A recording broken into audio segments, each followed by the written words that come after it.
menyebar, ya, meninggalkan kampung halaman. Untuk apa? Untuk berdakwah. Ya.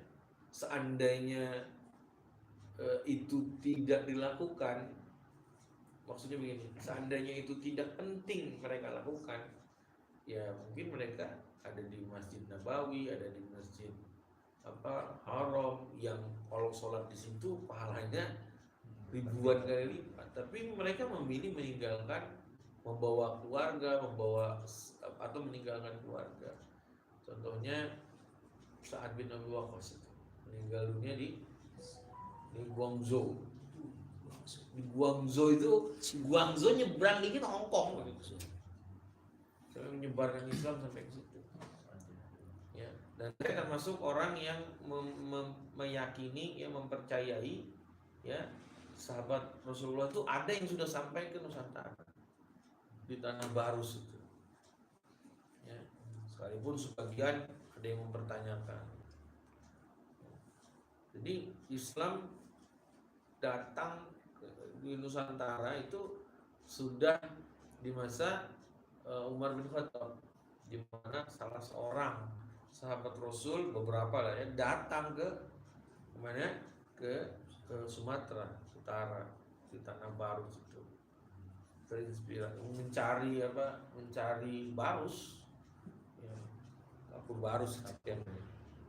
Nah, itu sahabat. Nah, kemudian dalam konteks periwayatan tidak melihat berapa intens, berapa lama, ya. Karena kalau misalnya intens kibarus sahabat seperti Abu Bakar, kemudian apalagi Umar, harusnya meriwayatkan lebih banyak gitu kan ya. Tapi kan tidak seperti itu. Ya. Jadi orang ini ketemunya di mana? Jadi orang itu berguru. Jadi ini penulis hadis kan. Penulis hadis kan dia berguru kepada, misalnya kayak pengajian begini. Kemudian kiainya ngomong kan, bapak saya ngomong, bapak saya dapat dari kakeknya dapat dari buyutnya dapat dari ini, itu dari Rasulullah, bahwasanya Rasulullah ngomong begini, ya, gitu kan. Terus kemudian hadisnya tentang A, kemudian pindah ke kota lain, sama menemukan juga hadisnya A juga, terus. Nah, berujung kepada sahabat, misalnya tadi Abu Hurairah. Jadi bukan masalah berapa intens, ya, apalagi ketika dia itu adalah sahabat, maka dia pasti adil, ya, pasti adil. Yang murid kan hafal ini berapa ratus ribu, udah hafal, datang, sudah hafal semua, udah. Nah, itu adalah hadis-hadis yang doib. Nah, itu, ya, Bukhari itu melakukan perjalanan tuh sampai ujung ke ujung, ya, bayangkan dari Asia Tengah, Uzbek sampai ke mana, Imam Syafi'i sampai, ya, punya sendiri kan, Mustan Syafi'i. Jadi tidak melihat seberapa lama dia usianya, ya, sahabat itu enggak. Tapi di mana kemudian ujung periwayatan ini? Ya mungkin Abu Hurairah itu saking cintanya kepada Rasul, apa yang dilihat dari Rasul diceritakan. Aku ngeliat Rasulullah ini, aku ngeliat gini, cerita aja. Pokoknya mungkin dia hanya menceritakan hidupnya, hanya menceritakan tentang Rasul. Jadi seperti itu. Atau memang bertanya langsung kayak Aisyah misalnya, yang dalam kehidupan pribadi, kehidupan keluarga, itu kan banyak hadis-hadis yang diriwayatkan oleh Aisyah. Bagaimana mandinya Rasulullah SAW.